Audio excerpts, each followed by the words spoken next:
Hey, how's it going? This is Hellbent and welcome to AutoHotkey Game Maker tutorial number 9. In this one we're going to be continuing on with creating our snake simulator, snake type game thing. But anyways, where we left off the last time is we made it so that way we could add a new snake. So in this one we're going to begin off with actually being able to draw it to the screen. So the first thing I'm going to do is I'm going to go up to my game loop, and in between fill box and update layer I'm going to create a loop, and we're going to loop over the number of instances of our snake. So if we have one snake, it'll loop over once. If we have 10 snakes, it'll loop over 10 times, and it's going to loop through every single snake that we've created. So we're going to loop snake dot length. So however many snakes we have, that's how many times this loop is going to happen.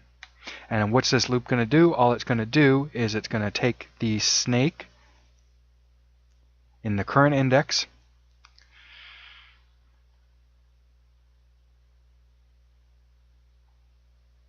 and it's going to call up a method, the method of draw snakes.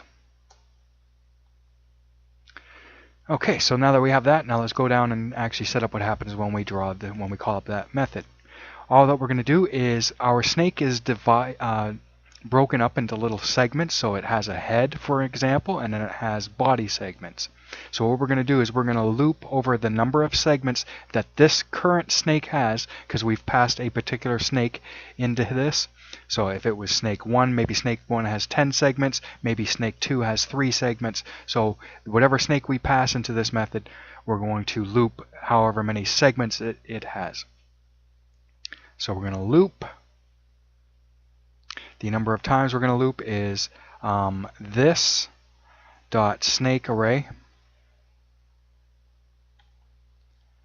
dot length.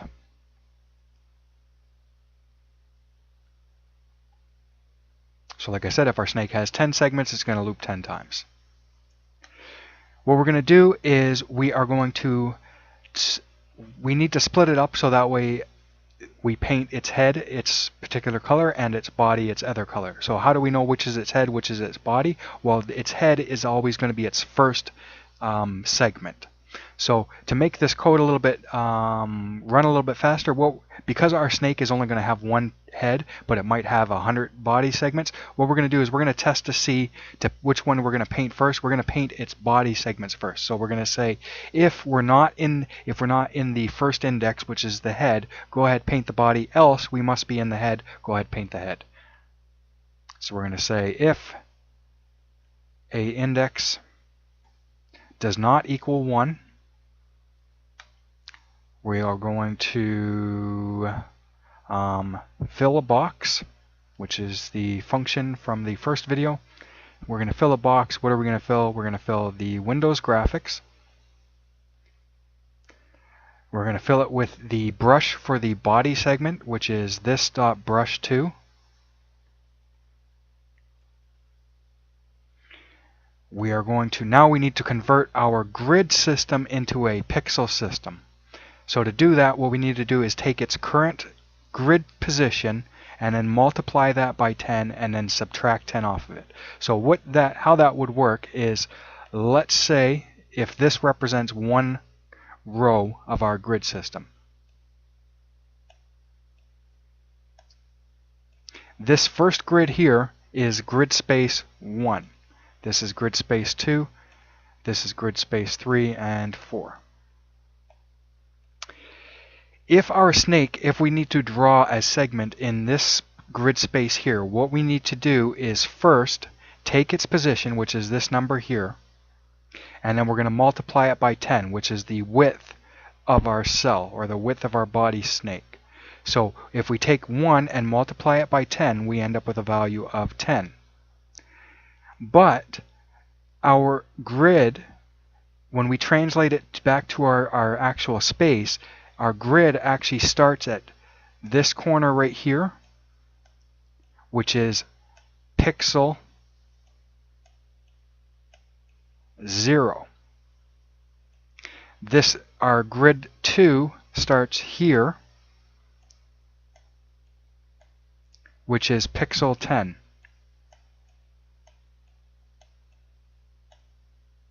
and then 20, 30, etc., right? So if we take our what position we are in the array, we multiply that by 10, we get a value of 10. But if we try drawing our snake at that position, which we want in the first grid space, it would actually be drawing it in the second grid space.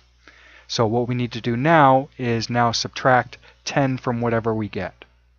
So if our segment was 1, it would be its final value would be 0. If we were trying to draw it in the grid space 2, we would take that 2, multiply it by 10, which gives us 20, and then we would subtract 10 from that, which would give us 10, which is the starting position of that one. Like I said, this one starts at 20, so if we're in grid space 3, we multiply it by 10, which gives us 30.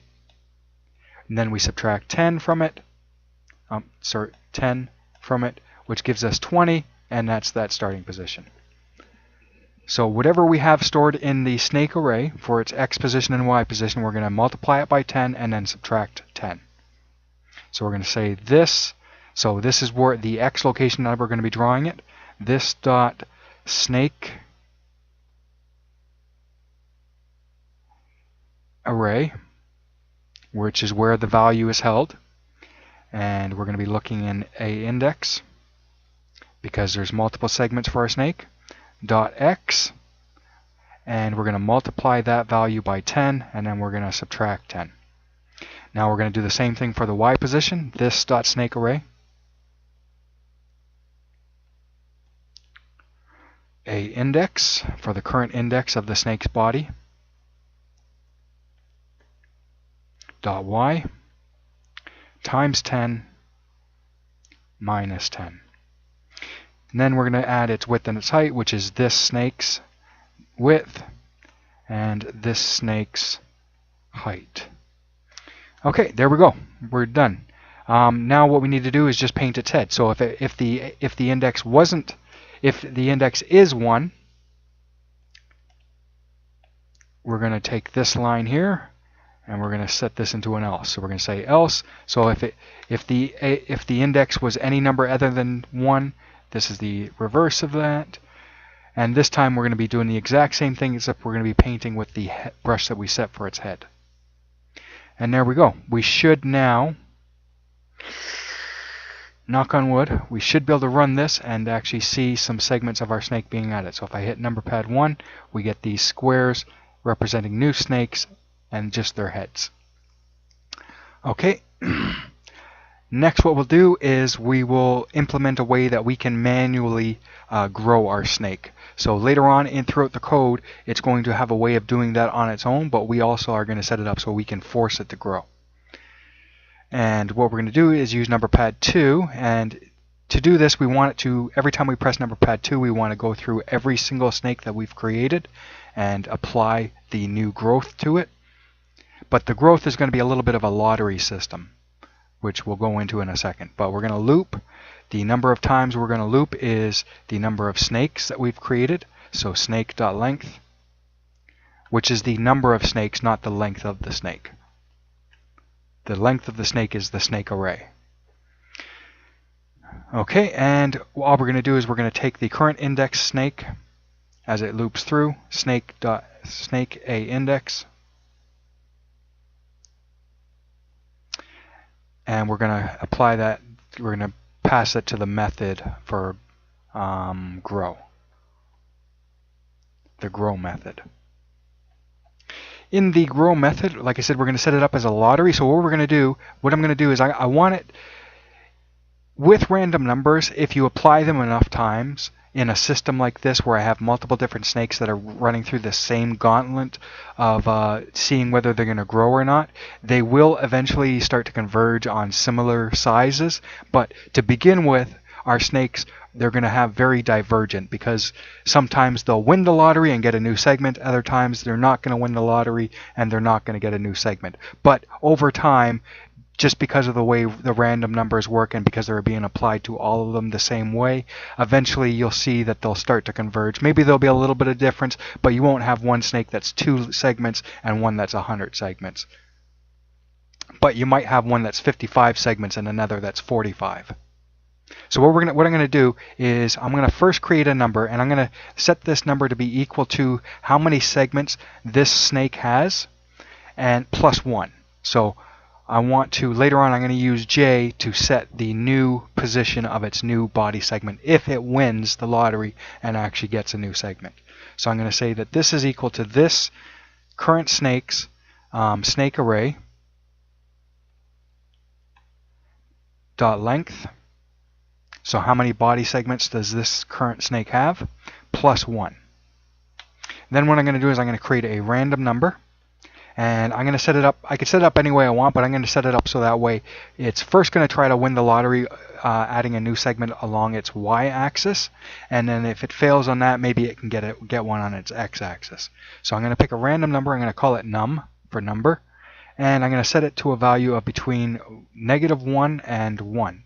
And then what I'm going to do is I'm going to test to see if number does not equal 0. If it does not equal 0, now I'm going to test to see if it can actually, if the position that that number represents along at the end of the snake's tail, so if it's along its y-axis, it's going to check one segment above its last segment.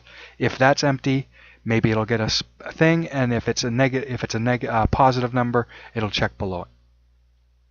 So if number does not equal 0, I'm going to say go to a label, and the label I'm going to call try adding y. Okay, if that wasn't true, I'm going to give it one more chance to win the lottery. I'm going to say random num. I'm going to use that same number variable again. And I'm going to set it between -1 and 1 again. And this time I'm going to say if num does not equal 0, so if it's a -1 or if it's a 1, I'm going to say go to try adding x. So if the first time it runs through the number generator and it gets a -1 or a 1, it's going to jump down to this try adding a y-axis. It's going to check to see if the position it's trying to add to is empty. If it is, it gets a new segment. If not, that's it. The snake doesn't get a new segment. It has to wait until the next time this grow method is called to try again. On the other hand, if the number was 0, I'm going to pass it back into the random number generator, and this time, if it's not a 0, it's going to try to add it along its x-axis. If it failed on both of those, so if both times it ran through this number generator and it got a 0 both times, all we're going to do is just return. Nope, it doesn't get a new segment. But if it did get a chance to try to get a new segment, we're going to do that now. So we're going to this is going to be the label try adding y. So if it got a valid number in the first time it created a number generator, it's going to come to this label, and all this label is going to do is going to say if the map array or our map grid array has an empty value at that spot. So what we're going to do is let's say that this is our snake. Let's say this is its head, so it's going and traveling in this direction.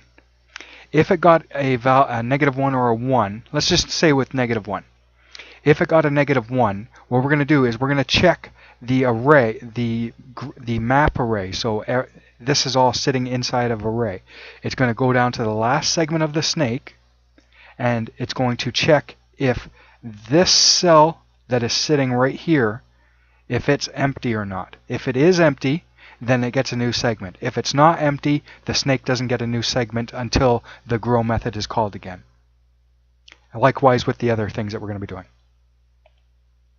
So we're going to say if the map and the position is going to be this snake array,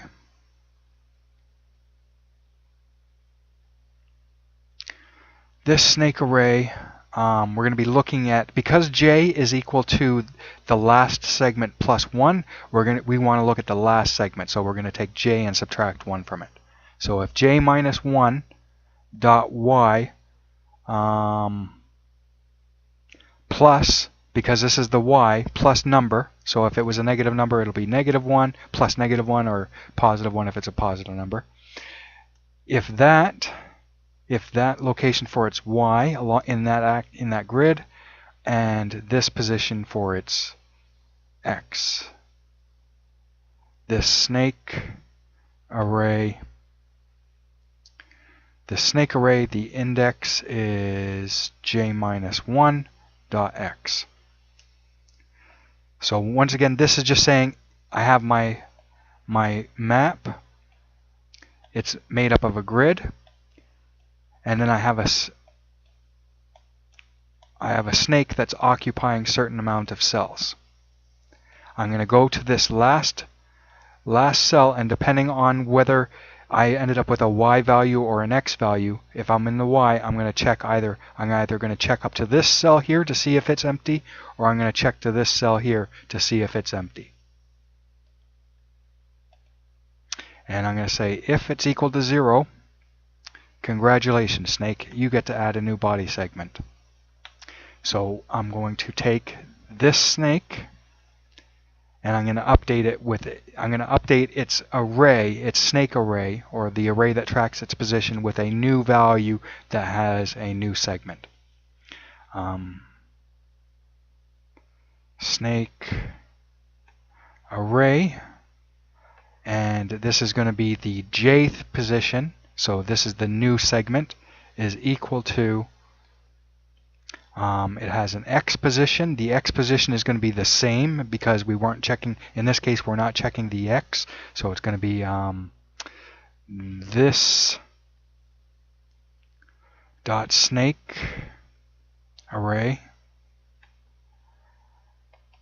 The index is j-1, so it's going to have the same x value that j-1 had, but the y-axis will be slightly different. Y is going to equal this snake, this dot snake array. The index is once again going to be the previous end segment, which was j-1, and dot, this is what it's going to be equaling, so it's going to be equaling that y plus number. Okay, so we've now updated the snake. The snake has a new element, or new body segment at that position. And now we need to update the map so that way it also knows that there's a snake in that segment. So we're going to say map, position of the map is going to be this dot snake array, this dot snake array, j. Yeah, we're going to be looking, this is its newest segment, j dot y, and this dot snake array segment j, which is the new one, dot x, and we're going to set that to equal 2, which is what the number we're going to be using for snakes. So that our map array, or grid that keeps track of everything, now knows that that cell is occupied by a snake segment. Now that we're done with the y, we can duplicate this for the x. So I'm just going to copy all this code. So if it failed with getting a number in the first number generation, then maybe it got one in the second one, and it jumped down. It was told to jump down to try adding x. This time we're going to be looking if the map array j-1. We're not going to be checking the y-axis. This time we're going to be checking the x-axis. If it equals 0. Plus number. So just to clarify, so this time we're checking, this is our snake. We're jumping down to the last segment of the snake, and we're going to check, depending on what number it got, we're either going to check to see if this cell is empty, which in this case it's not, it's possessed by a snake, or if this cell over here is empty. If it is empty, then the snake gets a new segment, and the segment is segment J, and its X position is going to be this snake array minus, so it's old, so the last, what was previously the end segment, plus the X number, plus the number. The Y is just going to be its old Y, because we're not checking its Y. So we've set the snake with a new segment along its x-axis, and now we need to update the map. So it is done. I want to say it's done. Alright, so if we got this, what we actually want it to do now is, after it tries adding the Y, if it fails, or if it succeeds, we just want it to return. We don't want it to go into this one here as well. So it hits a return there, and then because this one is the last thing in our method, we don't need to add a return because it's going to hit this closing bracket and it's automatically going to return. So try adding Y ends with a return, our random number generation ends with a return, and our last try adding X doesn't. So let's go ahead and check out our new method. So if I press 1, it creates a new snake, and if I press 2, it should try to add a new body segment. And for some reason it added in the wrong position. So what do I have wrong? So that looked like it was along its x-axis, J minus 1 plus number.